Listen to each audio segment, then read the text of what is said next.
انسان کا سب سے بڑا کارنامہ یہ ہے کہ وہ اپنے دل اور زبان کو قابو میں رکھے۔ دولت دنیا کی ہو یا ایمان کی، جتنی زیادہ بڑھ جائے اتنی نیند کم ہو جاتی ہے۔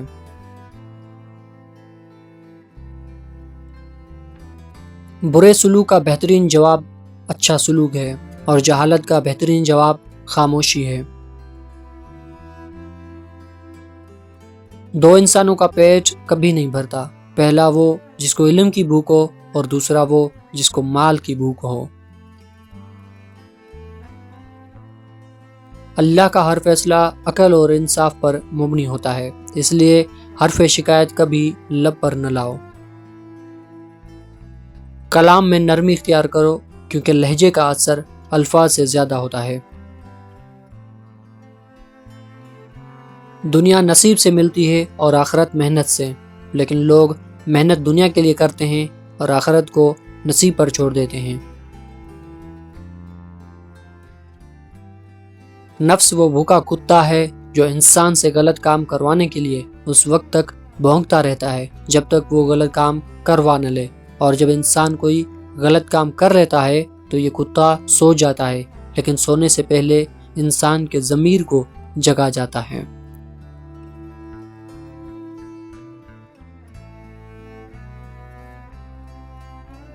اگر رزق عقل اور دانشوری سے ملتا تو جانور اور بے وقوف بھوکے مر جاتے۔ سخت کلامی سے ریشم جیسے نرم دل بھی سخت ہو جاتے ہیں۔ حرام چیزوں اور حرام کمائی سے ہمیشہ بچتے رہو، تمہاری دعائیں قبول ہونا شروع ہو جائیں گی۔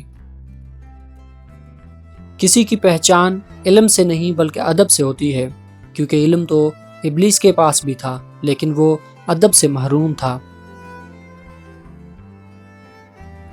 ادب کا دروازہ اتنا چھوٹا اور تنگ ہوتا ہے کہ اس میں داخل ہونے سے پہلے سر کو جھکانا پڑتا ہے۔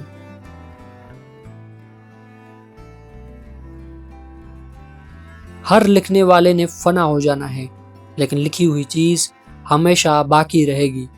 تو اپنے ہاتھ سے ایسی چیز لکھ جا جس کو قیامت کے دن تو دیکھ کر خوش ہو جائے۔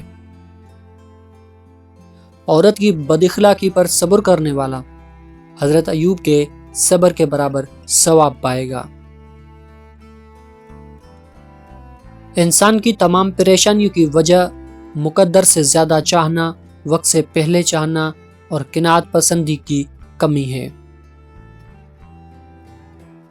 جو انسان وقت سے پہلے عزت و شرف طلب کرے گا زندگی بھر ذلیل رہے گا۔